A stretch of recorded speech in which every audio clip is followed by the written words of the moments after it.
Hey there, Kodandi here. And so, once upon a time, I was really, really, really sick. And it got, um, it got really bad, and I started talking with other people about it. I started complaining how I was in pain all the time, and I was tired all the time, and I couldn't sleep at night. And this was in 2002. And one of the women I happened to be talking with was like, oh, that's actually an illness called fibromyalgia. And so I went to the doctor because I'd been going to doctors and, like, hey, these are my symptoms. And they're like, oh, there's nothing wrong. And I mean, honestly, I had not had a lot of experience with the medical system at that time because my family didn't really believe in medicine, and I never really saw a doctor as a kid. So I don't know, I'd never really taken prescriptions. I don't know how this stuff works. And she's like, no, that's a specific illness. So I was able to see a good doctor, and the good doctor diagnosed me with fibromyalgia. This is in 2002, shortly before my 21st birthday. And I was glad to finally have an explanation for what I was experiencing, but I was really upset that it was this chronic illness with no cause, no cure, and not really a lot of treatments. And, looking back on it, I realized that I had been sick probably since at least middle school or high school, and that when I was younger, when I was maybe, I don't know, 8, 9, 10, somewhere in that range, I stopped talking. I just didn't talk to people, and recently I found out that that's actually the condition that I think I probably had is called selective mutism, or maybe I just had mutism because I just didn't talk ever at all to anyone for not even my parents or anyone for long periods of time. And so, I go through all these different treatments for fibromyalgia. I take all these different pills. I go to physical therapy. I do all these different things. I start having more weird symptoms. I get diagnosed with migraines. And now I had been describing migraines to my acupuncturist for years before I realized what I was having was migraines, because I was getting the weird aura symptoms. And I'd been having those since 14, 15. I get diagnosed with migraines, with insomnia, with irritable bowel syndrome, all of these chronic illnesses with no cause, no cure, and very few treatments, especially in the mid to early 2000s. Now fast forward 10 years. So I'm coming up on my 30th birthday, and this was back in 2011. And I decided I'd been working on building a small business for myself, and I got it to a point where I was making enough in my spare time that I could replace my income. And so I decided for my 30th birthday I was going to quit my job, work on my business, and focus on yoga and healing myself. And so that's what I did. For my 30th birthday, I quit my job, I focused on building my business, and I took my yoga practice very, very seriously. And I'd been doing yoga since I was 16, but never with the kind of seriousness and intensity that I took it up that year. And I was working with a therapeutic yoga teacher in a small group setting, and he's just the best yoga teacher I've ever had. He's amazing. But yeah, and so after a year of doing yoga, I quit using the last prescriptions that I was on. They'd had me on some things for the fibromyalgia, the chronic pain and fatigue, and insomnia mostly. And I complained to the doctor that I don't think this is working. It's not helping. All I'm getting is side effects and no benefits for, I don't know, what was it, Neurontin? And I'd been on, 3 different drugs in that class of drugs, and I just developed a tolerance for all of them so quickly. They became worthless after a year. And so he's like, you should take more. Let's increase your dose. And I'm like, no, I don't want to increase my dose. All I'm getting is side effects. If you increase my dose, I'm going to get more side effects. And he's like, well, if this drug isn't working for you, then maybe you just don't have fibromyalgia. And so I was undiagnosed with fibromyalgia. And that was weird, definitely. But, I had been doing yoga and found yoga so powerful and reliable for transforming my health that I decided I wanted to look for the rest of yoga. What is the rest of yoga? Because if doing these poses can get me off of prescriptions and get me undiagnosed with this sort of useless diagnosis anyway, what will the rest of yoga do for me? And I had no idea what the rest of yoga was. I had no idea that I was, seeking a Hindu religion. I thought, maybe like Ayurveda or, diet or something, meditation. I really had no idea. And so I start searching for information on yoga that's not Hatha Yoga Asana. I start looking for the various other types of yoga practices, and I'm searching online for yoga satsang because I caught on to the fact that satsang is a word that people use when they have these like lectures. So I thought, oh well, maybe I'll find a yoga satsang and I'll learn about the rest of yoga through these lectures. And so I'm searching around, and I see all different types of things, all different gurus, all different teachers, all different traditions, but none of it's just like, this isn't really what I'm looking for. I'm not really getting it. I don't know how this is going to help me. Until I click on one, and that video is still up. It was a video of my guru, Paramahamsa Nityananda Swamiji, and immediately, he stood out to me after seeing, all these different gurus, all these different traditions, so many different people. Wow, there's like some crazy birds over there that look like turkeys. They're really loud. I wonder what they are. I don't know. Sorry. But yeah, so I immediately feel this like, whoa, this is the real deal. This is it. This is the real thing. This is, whatever this is what I'm looking for. And I have no idea what this is. But I immediately felt like the authenticity was there. For me, with I know nothing. I could just feel it in my bones that the authenticity was there. That this was the tradition that had healing for me. And so I look up more information. I'd been suffering with a lot of depression that weekend because my roommate told me he was moving out, and I had gone through 3 roommates in a year, and I just did not want to go through that again. And so I was in this depression. And as soon as I found my guru and started, looking at pictures of him and reading about him and looking at the website, the depression just lifted immediately. So the next weekend I'm at a workshop at his local temple, the San Jose temple there. And that that first workshop had some really, really amazing healing benefits. It was the Life Bliss program. I don't think they're offering it anymore, but all of the material is in the Guaranteed Solutions book. I will also make sure to link that in my description. You can read it for free.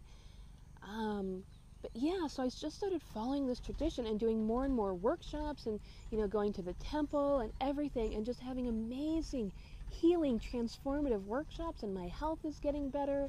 I ended up having to take another employment because we were getting evicted, and I figured if I have to move, I need to show that I have income instead of this kind of shady under the table job I kind of had, maybe, possibly, or maybe not.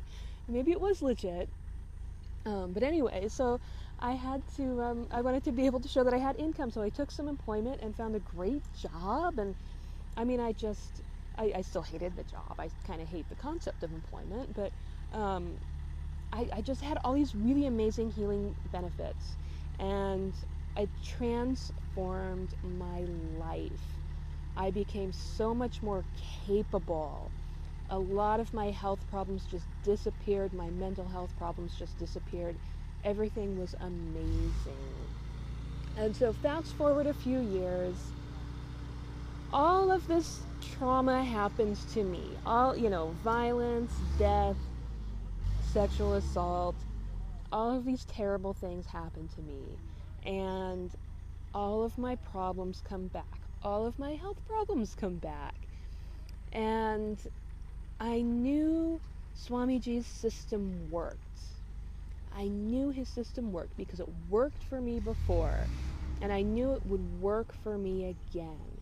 So I really stuck with it, and I made it here. I decided, this is the healing that is possible is worth making the commitment to be an Adina Vasi and live here. And at that time, I had a diagnosis of PTSD. And as I was doing research on PTSD, I learned about the kinds of physical symptoms that come with PTSD and the kinds of events and situations that cause PTSD. Because before, I thought of PTSD like most people do. Like veterans, military veterans have PTSD. My partner of 13 years was a military veteran and had pretty awful PTSD. And people that are in like car accidents and natural disasters, those are the kind of people that have PTSD. I mean, I had a tough childhood. I had a lot of problems, but I didn't realize that what I had was PTSD, and it wasn't just from the most recent events, that the most recent traumatic events triggered all of the old stuff to come back, and things that like I had healed myself to a point where I wasn't really digging around in the dark closet anymore, and that last round of like people dying and getting murdered and getting shot and things like that just triggered all of the garbage in the basement that I hadn't been digging around in. It all came up and it all came back. And also realizing, seeing so clearly the connection between the PTSD and the mental health symptoms and my physical health. The chronic pain came back. The fatigue came back. It was so bad. There was a point where I just could not get out of bed. The chronic fatigue was so bad. I would get up, I would have to pee, I would walk like 10 feet, 15 feet to the bathroom, pee, walk back to bed, and be so exhausted I had to take a nap for 20 minutes. Like, I was at that level of fatigue. It was bad. It was really bad. And so it became abundantly clear that all these years that I had the fibromyalgia diagnosis, all of these years that I had these other weird random health problems, even going back into high school and middle school, the kinds of like feeling of unwellness and, various things, some of the other little weird things that I had, weird little health problems that I had going on that weren't too severe, that it was all actually symptoms of PTSD that I had no idea. I had absolutely no idea. Like my family, mental health was really taboo. And so getting help for mental health was, of course, also really taboo. So I just had no awareness of mental health or getting help for mental health. But that was 2015, and I was a grown-up, and I went and I got some mental health help. And it didn't work out. I mean, it helped a lot, but it didn't really get me where I needed to be. It got me calm, and it got me pacified, which, like if that's all you want, that's how you get it. You go to psychology and psychiatry. If you're satisfied with being pacified, whatever. There's more to life than being pacified, but if that's really what you want, go right ahead. Go do it. I understand that it's for many people it's a first step in the process, but there's so much more beyond it. And that's what I discovered here with my guru, with Swamiji, Paramahamsa Nityananda, that so much more of life is possible, and that things beyond my wildest imaginings are possible, and that, I don't have to be sick and damaged and sick and tired and lying in bed and unable to do anything and struggling to support myself. I don't have to do that because I can be healed. I can heal myself. And so with his help, with his support, with his initiations, with his, the things his teachers were teaching, the processes we went through, it cleared out so much of the trauma garbage that had been causing my health problems. And it was just such an amazing transformation that, started with this kind of simple seeking for, like I turned 30 and I just wanted to quit my job and do yoga so I'd feel better because I was sick and tired of being sick and tired for 10 years. That simple seeking for health, that simple seeking to be cured of fibromyalgia, that simple seeking to be cured of PTSD, seeking health transformation led me to, worlds I never thought possible. I mean, I really never expected to live to be this old, to be honest. And that's one of the symptoms of PTSD, is that you have a foreshortened future. You cannot imagine yourself in the future. And I could not imagine myself past the age of 30. I am now 36. And I'm living a life that I didn't imagine I would even have. I expected to be dead by now. And I'm doing things that I just didn't expect I would ever do. Things if my 15-year-old self saw me now, she, I'm sure, would be like so thrilled to see what she gets to grow into. But this is absolutely not what I had in mind for my future. In fact, I didn't have any future in mind. And so, not only did Swamiji, Paramahamsa Nityananda, give me the healing I was seeking and not finding anywhere else, that I was not finding in medicine, I was not finding in, the medical community, the psychological community, the psychiatric. My insurance did not pay for any of this healing, like they pay for, therapy. But yeah, he gave me things that money honestly can't buy, that, like I haven't needed, because I wasn't getting help from the medical or psychological or psychiatric, routes. I was doing a lot of herbalism and natural healing, acupuncture, things like that, which gets super, super expensive. And so the fact that I don't really need any of that anymore, I was taking probably, I would spend at least $50 a month just on like herbal supplements. And to get, like, I really had to hustle to take care of my health, to have enough money to buy all of the things that I needed to be functional on a basic level. And now I don't need any of that. I will never need to do this for myself again because of what I have learned and what I've been taught. Apologies if you hear the noise. There's a lot of construction equipment going on. Oh my God, what is that guy doing? It's like a crane. Anyway, so I was seeking a cure for something that modern medicine has no cure for. And I found possibilities beyond my wildest dreams. I found that the cosmos is bigger than I thought it was. I found that, I can live longer than I ever thought I could. And that I am living longer than I ever thought I could. And I am doing things that I never thought I could do. And it's amazing. It's absolutely amazing. And so check the description for information on how you can have this too. Okay, Nityanandam.